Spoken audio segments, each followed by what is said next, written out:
భారత్, పాకిస్తాన్ల మధ్య ఉద్రిక్త పరిస్థితులు నెలకొన్న విషయం తెలిసిందే. ఈ నేపథ్యంలో దేశంలో అత్యవసర పరిస్థితులు తప్పడం లేదు.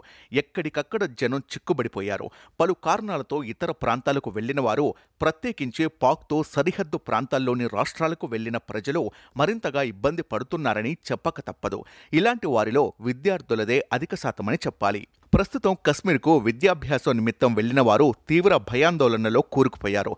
వారిలో ఏపీకి చెందిన వారు ఉన్నారు.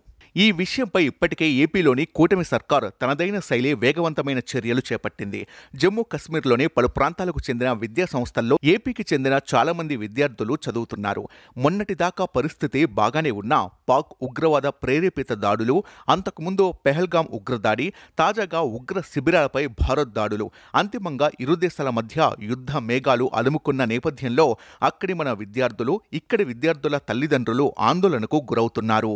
ఈ పరిస్థితిని ముందుగానే పసిగట్టిన టీడీపీ జాతీయ ప్రధాన కార్యదర్శి, ఏపీ విద్యాశాఖ మంత్రి కశ్మీర్లోని మన విద్యార్థులను సురక్షితంగా రప్పించేందుకు చర్యలు మొదలుపెట్టారు. ఈ పనిని నంద్యాల నుంచి ఎంపీగా ప్రాతినిధ్యం వహిస్తున్న టీడీపీ యువ మహిళా నేత బైరెడ్డి శబరికి అప్పగించారు.